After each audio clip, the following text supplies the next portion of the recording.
anything for either one of these quarterbacks as far as who's better than who. Jalen Hurts he has a long ways to go to catch up to Patrick Mahomes. Patrick Mahomes has been in this league and has done some tremendous things. When you talk about the record in Jalen Hurts is, out of the last regular season, 27 games, he's 25-2.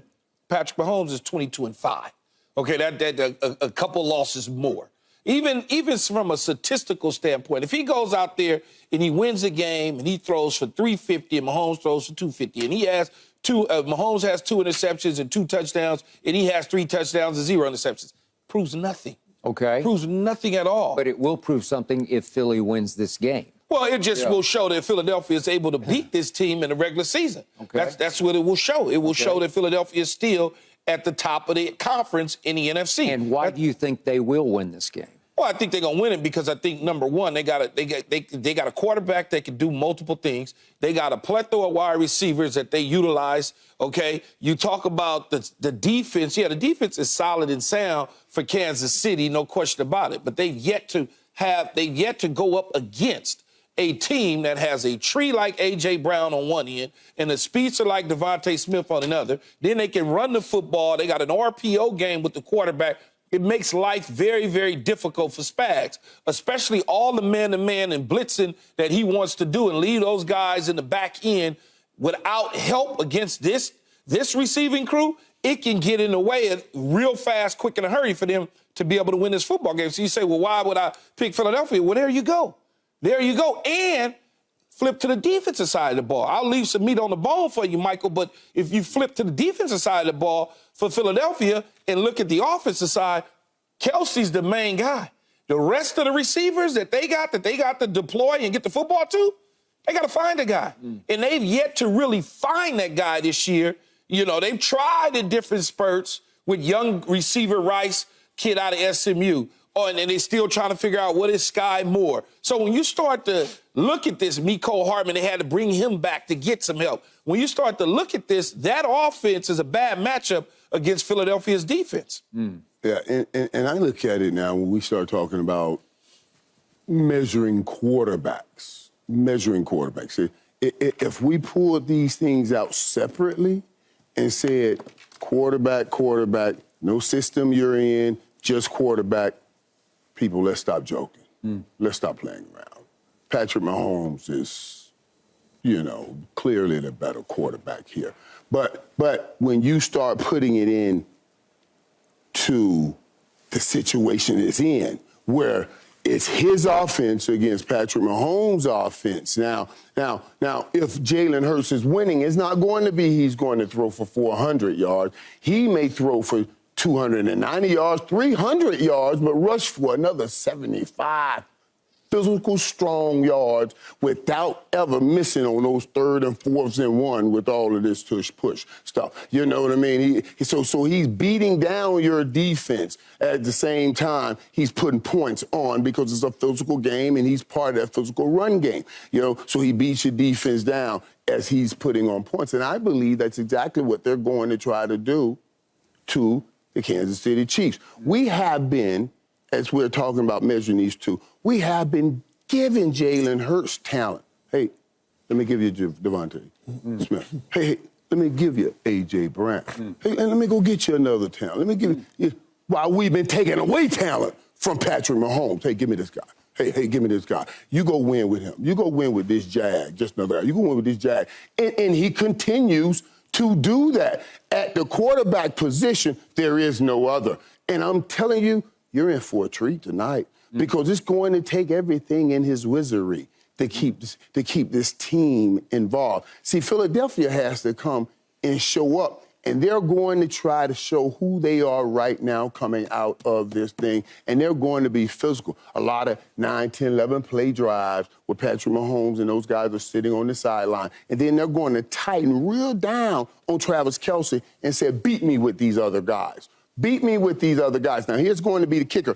They're going to protect that pass rush this time. Last time, they led the league in getting to the quarterback and didn't touch him at the Super Bowl. Got no sacks at the Super Bowl. They'll come in now and say, we didn't touch him at the Super Bowl. Now let's rush in a cohesive way to make sure we keep him in the box since he doesn't have the receivers to beat us on the first route. I'm telling you, this is going to be a great game to watch. You are picking? I'm taking the Philadelphia Eagles to win this game. And I'm talking about win this game good.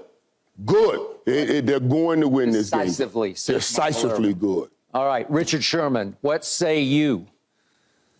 Yeah, I got the Philadelphia Eagles winning this game, and I don't think it changes the narrative about anything. It's a regular season game, a game that does not have any bearing on the Super Bowl. You can win this game and lose the Super Bowl. You can lose this game and win the Super Bowl. So does it make a difference between, in the Patrick Mahomes versus Jalen Hurts conversation? It does not.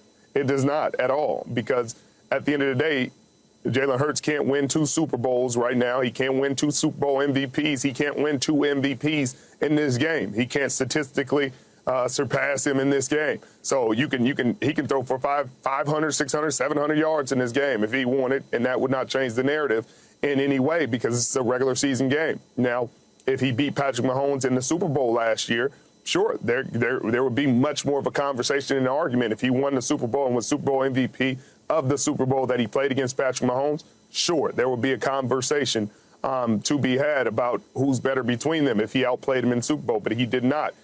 He was beaten in that Super Bowl, so a regular season game between them is going to make a difference in anybody's mind. I wouldn't assume whether who's better. Is Jalen Hurts or Patrick Mahomes better? One thing I push back on this, and when you say that, is the only reason I push back on this is it was spoken out of their great leader's mouth. We have never beaten Andy Reid. He said, I have never beaten Andy Reid, which really means we have never beaten Andy Reid. He said, I'm imagining Jason Kelsey. Yeah, okay. He said, I have never beaten Andy Reid, which means in the Chiefs. And I'd imagine that's what they're saying in the locker room. So when you say it doesn't matter, I think it does matter because they feel they may see them again in the Super Bowl. They need to prove to themselves, right now, we can win this game. We never beat them. We never beat them. And we had them in the Super Bowl, and they got away. This game means way more than that to the Philadelphia Eagles, and that's why I'm saying this is going to be a good beating. Okay, Richard, before I go, give me a quick thought on why Philly wins. They have the better team. Just the better team, period, end of story. All right, my turn. End of story. I'm going to remind everybody, the moment Jalen Hurts was drafted in the second round, I immediately tweeted that Philly stole him in the second round, that he would change life in Philadelphia, and he would soon be better than Carson Wentz, who was riding still fairly high at that point. All of that happened to the point that all of a sudden I'm watching Jalen Hurts in the Super Bowl last year driving toward a 21-7 lead, potentially. That would have been a game. 21-7. And if we could see the play, this happened. Jalen just lost the handle. I don't know what happened. He just lost the handle. He just I lost the handle. I don't know. Nobody knocked the ball out of his hand. Bolton picked it up and bolted. And he scored. It's a scoop and score. Right. It is what I call a tumultuous turnover. It just flips the script. All of a sudden, the whole field felt like it had been flipped sideways because it's 14-14. From 21-7, wait, it's 14 all. If Jalen holds on to that football, he just, I don't know, he was thinking, I got to do this, I got to do that. He just lost the grip on it. Nobody knocked it out of his hands. And I felt like, Skip, that they were drained. The Chiefs were ready to relent. They were running right down their throat. They were running down their throats. And then it became a shootout, and one thing after another. It was a big Kansas City punt return. And Kansas City survived that game while Mahomes was throwing for a grand total of 182 yards. Not a typical vintage Patrick game. 182, and the final score was 38-35 Chiefs. It was a great game to watch, but you take away that scoop and score, we might be having a different conversation. All right, now to tonight. I'll be the first to declare. You can condemn me. You can write me off. I'm picking with my heart over my head because I need Dallas to catch Philadelphia. I'm a little surprised, Michael, unless he's just trying to jinx Philadelphia. I think he's just speaking with his heart. He just thinks Philly is better than Kansas City. I don't, and I still think I'm speaking just with my head. Kansas City's defense is legit. It is easily the best defense Patrick has had in his tenure under Andy Reid. Would you believe that Kansas City, as we speak, is second in points allowed in the National Football? Second. They're playing at a high level that nobody seems to notice, while the Eagles' defense is not playing at the highest level. I'm going to say it again. I just watched recently my Cowboys go up and down the field in the fourth quarter at Philadelphia. 14 first downs we made to none for them in the fourth quarter. We did everything but get it in the end zone a second time because it was only 6-0. Dak missed the 2-point try. We can go on and on about almost. But my point is we had 166 yards in just the fourth quarter because, as I keep telling you, the Eagles' defense is torchable. Patrick Mahomes will have his way going up and down the field on this defense. And when Travis Kelce is on fire at home, especially if Taylor Swift is up in that box, and I don't know if she's going to be or not, but it is a big game and a huge international stage. And I would think she would be there on this stage for this game. And if she is, he seems to light up and play even better for her. And if he does, I don't care. You can put 3 people on him. You can't guard him, especially at Arrowhead. So I think he will get his. I think all those other receivers will get theirs. I think Patrick is poised to have a big game because he's going to be hearing all week about how Jalen Hurts is starting to take over as the best quarterback in the league. No, he's not. I'm with Michael on this. Patrick is still better than a quarterback I love in Jalen Hurts, and I think he will show you that tonight. And I got this a fairly decisive Kansas City home win. I got it 31-20 Chiefs at home. Yeah, I don't think it's going to be that. Yeah, I don't think that's the case. 31-20. Nope, I got it. Yeah. I called it. I'm standing by it. Yeah, okay? I mean, they haven't had a decisive win. This defense that you're so high on gave up 24 points to the Denver Broncos team that you just mentioned a few segments ago. I just don't see what you see. Richard, it's not what I'm seeing. It's what the stats are saying. They're second in points allowed in the whole league. I hear you, but then I also watched them lose to Denver Broncos. Okay. So, I hear you, but again, this won't change anything about the narrative between Patrick Mahomes and Jalen Hurts, regardless. That's fine. Okay. Yeah, I don't think there's a narrative to be set. Patrick Mahomes.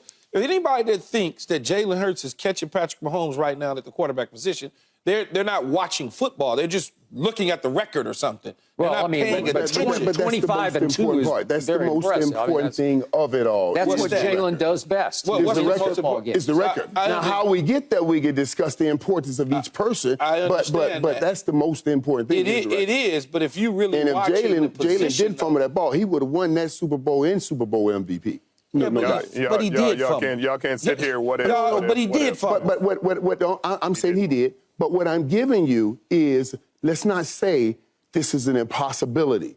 Let's not say that there's no way he can ever right be. now. Well, let me finish. Let's not say there's no way Jalen Hurts is going to beat Patrick Mahomes even in a Super Bowl because I don't know that that's the case. That's all I'm saying. The question is, I'm going to take Patrick Mahomes. The question is, quarterback. The quarterback, who's better? Is he catching him? He's not catching him. He's got, like Richard said, you can't catch him in a regular season game. He can't catch him in a regular season game. He's too far out in front. Okay, over time, yeah, maybe so. Joe Burrow gets back healthy over time. If things change in Buffalo, Josh Allen, over time. But as it stands tonight. Okay, but if Jalen has a big game tonight and clearly outplays Patrick at Patrick, will that make him the MVP favorite? No. The dude that's MVP. What does it matter? The MVP favorite for me is in Baltimore. Okay. That's who it is right now. What does it matter? Man. Patrick Mahomes has 2 MVPs, so it's not about MVP favorite or anything like that. So you're talking about catching him and surpassing him. He had an opportunity in the Super Bowl. Like you said, he fumbled that away, literally and figuratively. You're saying, what if he didn't? What if he didn't? He did. He cost his team right there 7 points. You know, it was his mistake. It's not a what if. He had an opportunity, clear cut. Nobody can argue that, where he would be in that conversation to surpass him if he beats him in that Super Bowl MVP. Sometimes you stumble in those moments. It's unfortunate, but that's what happened. You know, Skip, we several weeks ago, we discussed the Dallas Cowboys and the problems that they were having at the receiver position outside of CeeDee Lamb. Yep. Then eventually, you saw where Cook showed up. The tight end showed up. Then all of a sudden, the other receiver and Gallup showed up. Yep. now you having this conversation about Kansas City's offense. There's only one guy. Those other guys have got to come to the party, okay? And if they're going to win the game or even be in the game, you can't No, I got depend solely on Kelsey because they're going to try to take him out. And that's what And we're those saying. other guys have got to come to the party. Right, and there was a stat. It was something like he's thrown over 10 different receivers in 9 different games. So we keep saying, oh, he'll rhythm up with somebody. He'll find somebody. We're headed into we're going to close off week 11, and he still hadn't found anyone to say, hey, this is my number 2 and my number 3. So saying he's going to find somebody, I'm moving past that. I just think he is an incredible quarterback, and he'll keep having to lift guys up. But I can't. Hey, I'm still saying he's the best. He's the best. All right. Of course. Up next, we talk 49ers. Ooh. You know, this is just me, but I can't wait for the Cowboys to see the 49ers again. That's just me. That's next. I don't mind if they keep Yes, that you, ball for away sure. from Debo like they're doing. No mercy, no mercy, no mercy. Watching Undisputed fans, do you want more highlights from the show? Make sure to click that subscribe button for all the exclusive content from Undisputed.